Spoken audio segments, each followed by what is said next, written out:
হিসেবে দেওয়ার কথা ছিল, সেখানে মাত্র 50% দিয়ে বলছে যে তারা সরকারকে অনেক রেভিনিউ দিচ্ছে, নতুন লাইসেন্সিং পলিসিতে এই টাকা গচ্ছা যাবে।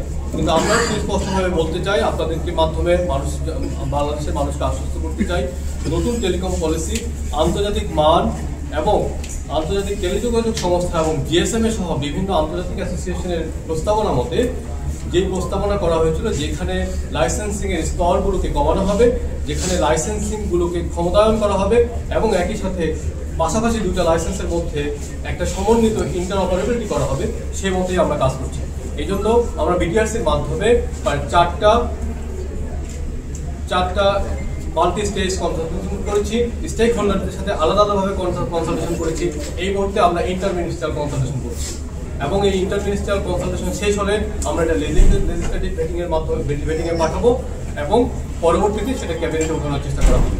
আমরা চেষ্টা করছি ডেমোক্রেটিক ওয়েতে গণতান্ত্রিকভাবে যতগুলো মতামত এসেছে, এখনো পর্যন্ত আমাদের কাছে বিদেশিদের কাছ থেকে কয়েকশো মতামত এসেছে, এই মতামতগুলো আমরা অ্যাকোমোডেট করার চেষ্টা করেছি।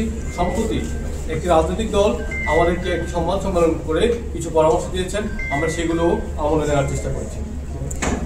অর্থাৎ আমরা চাই যেই লাইসেন্সিং স্টেজগুলো বর্তমানে ভ্যালুয়েট করছে না বা অতি সামান্য ভ্যালুয়েট করছে, আমরা সেগুলোকে ডিরেগুলেট করে দিচ্ছি যাতে লাইসেন্সিং ব্যবস্থা সহজ হয়। এখন আমরা কেন এই কাজটা করছি? এই কাজটা এই জন্য করছি, বাংলাদেশে টেলিযোগাযোগের যে সেবা, এই সেবার মান কম এবং দাম বেশি। যদি মান বাড়াতে হয়, অর্থাৎ ইন্টারনেটকে গ্রাহক পর্যায়ে, গ্রামগঞ্জ থেকে শহরের গ্রাহক পর্যায়ে ভালো করতে হয়, স্পিড বাড়াতে হয়, তাহলে আমাদেরকে দুটো কাজ করতে হবে। একটা হচ্ছে যে সরকারের যে কর ব্যবস্থাপনা, এই কর ব্যবস্থাপনায় বর্তমানে 50% কাছাকাছি রাজস্ব আহরণ করা হয়।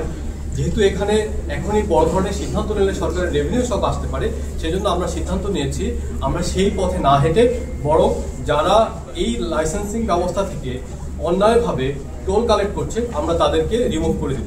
তবে এই রিমুভ করার জন্য দেশীয়রা কিভাবে প্রোটেকশন পাবে, আমরা সেই বিষয়টাও আমলে নিয়েছি।